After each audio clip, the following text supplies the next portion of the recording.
Assalamualaikum warahmatullahi wabarakatuh. Perkenalkan, nama saya Jansen Helpansa dari kelas 12 IPA 2. Baiklah, di sini saya akan memberi tanggapan tentang materi pembelajaran Orde Baru dan Reformasi. Dipergunakan sebagai perbandingan dengan Orde Lama, sehingga pemerintahan ini dianggap sebagai pembaharuannya. Rezim Orde Baru berlangsung sejak diterimanya surat perintah 11 Maret 1966 oleh Jenderal Soeharto dan berakhir ketika reformasi terjadi pada tahun 1998.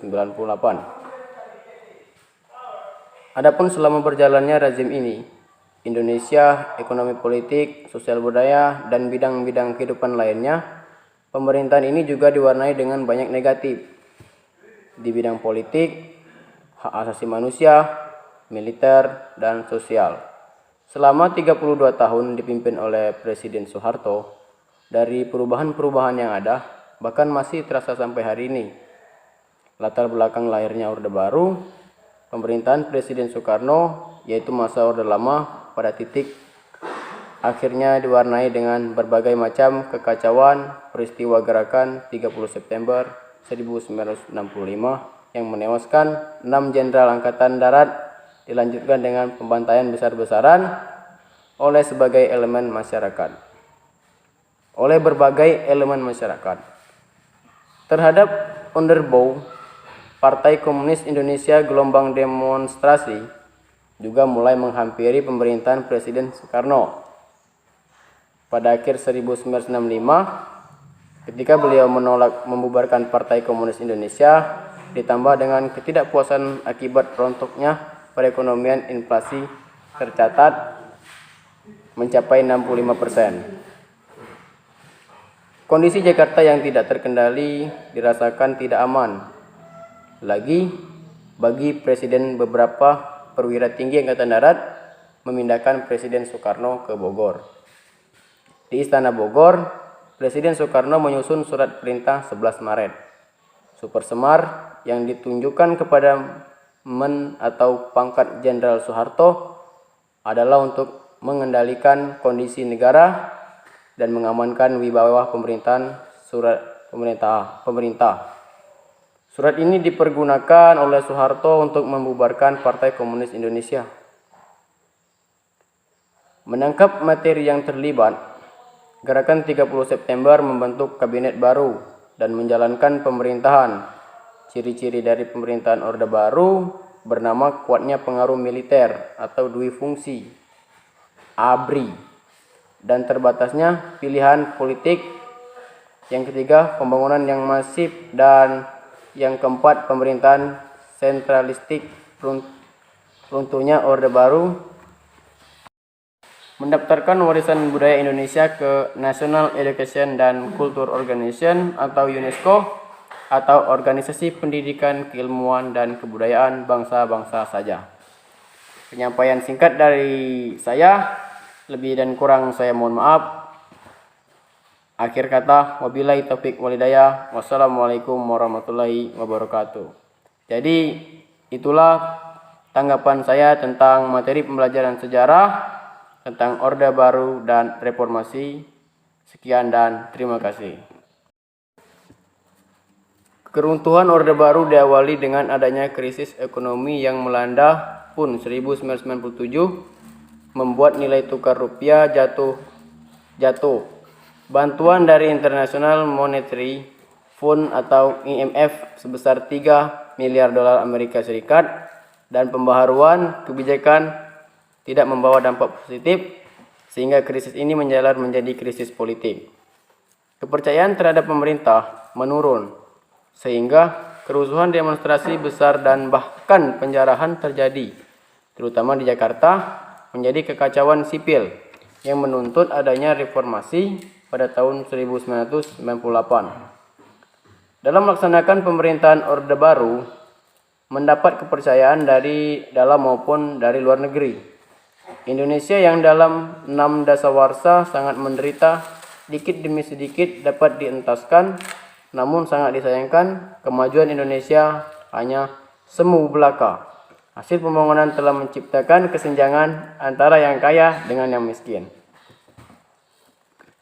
Hal ini terjadi karena adanya praktik-praktik korupsi, kolusi, dan nepotisme atau KKN yang berkembang dalam kehidupan bangsa Indonesia.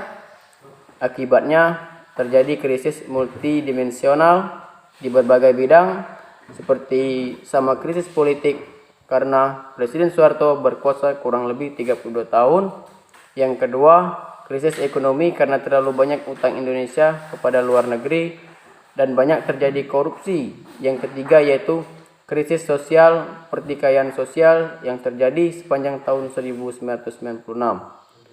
Telah memicu munculnya kerusuhan antara agama, misalnya di Situbondo atau Jawa Timur, Tasikmalaya atau Jawa Barat, atau Kalimantan Barat yang meluas ke Singkawang. Yang kedua, saya akan memberikan tanggapan pada masa reformasi. Masa reformasi yaitu dimulai pada tahun 1998 sampai dengan sekarang. Masa reformasi di Indonesia adalah masa setelah berakhirnya pemerintahan Orde Baru. Masa reformasi pada tanggal 21 Mei 1988 saat Presiden Soeharto mengundurkan diri dan digantikan oleh Wakil Presiden B.J. Habibie. Masa reformasi terus berlanjut hingga saat ini. Lahirnya gerakan reformasi merupakan suatu gerakan yang menghendaki adanya perubahan kehidupan bermasyarakat, berbangsa, dan bernegara ke arah yang lebih baik. Secara perkembangan politik, yang pertama Sidang Istimewa MPR 1998 pada tanggal 10 sampai 13 November 1998, MPR mengadakan sidang istimewa untuk menetapkan langkah pemerintah dalam melaksanakan reformasi di segala bidang dan otonomi daerah. Otonomi daerah adalah hak, wewenang, dan kewajiban daerah. Otonom untuk mengatur dan mengurus sendiri urusan pemerintah dan kepentingan masyarakat setempat. Sesuai dengan peraturan perundang-undangan yang ketiga, yaitu pencabutan pembatasan partai politik, kebebasan politik pada masa reformasi 1998 sampai dengan sekarang, dilakukan dengan pencabutan pembatasan partai politik yang keempat, penghapusan dui fungsi pada masa reformasi. Dui fungsi ABRI dihapuskan secara bertahap sehingga ABRI berkonsentrasi pada fungsi pertahanan dan keamanan. Yang kelima, pemilu. Sejak dimulainya masa reformasi hingga tahun 2015, pemerintah telah melaksanakan 4 kali pemilihan umum, itu pemilu tahun 1999, 2004, 2009, dan 2014. Pemilu tahun 2004 adalah pemilu pertama yang memungkinkan rakyat untuk memilih presiden secara langsung. Perkembangan ekonomi pemerintahan Presiden B.J. Habibie, yaitu kebijakan dalam pemerintahannya. Pertama, menjalin kerjasama dengan International Monetary Fund atau IMF atau Dana Moneter Internasional untuk membantu dalam proses pemulihan ekonomi yang menerapkan independensi Bank Indonesia agar lebih fokus mengurusi perekonomian. Yang ketiga, melikuidasi beberapa bank yang bermasalah. Yang keempat, menaikkan nilai tukar rupiah terhadap dolar Amerika hingga di bawah 10.000 rupiah. Yang kelima, membentuk lembaga pemantau dan menyelesaikan masalah utang luar negeri. Pemerintahan Presiden Abdurrahman Wahid, pemerintahan Presiden Megawati Soekarno Putri. Kebijakan yang ditempuh yang pertama, meminta penundaan pembayaran utang sebesar 5,8 miliar dolar Amerika. Yang kedua, mengalokasikan pembayaran utang luar negeri sebesar 116,3 triliun rupiah. 3 kebijakan privasi Badan Usaha Milik Negara atau BUMN. Pemerintahan Presiden Susilo Bambang Yudhoyono, kebijakan yang ditempuh dengan pertama, mengurangi subsidi bahan bakar minyak.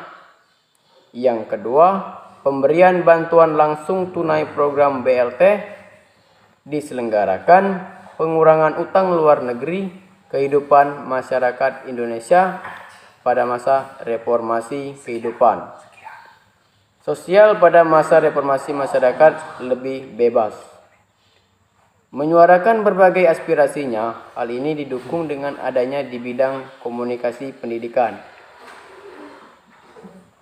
Pemerintahan pada masa reformasi menjalankan amanat Undang-Undang Dasar 1945 20% dari anggaran pendapatan belanja negara atau APBN sama berbasis kompetensi kurikulum berbasis kompetensi tingkat satuan pendidikan atau kurikulum tingkatan satuan pendidikan ketiga kurikulum 2013.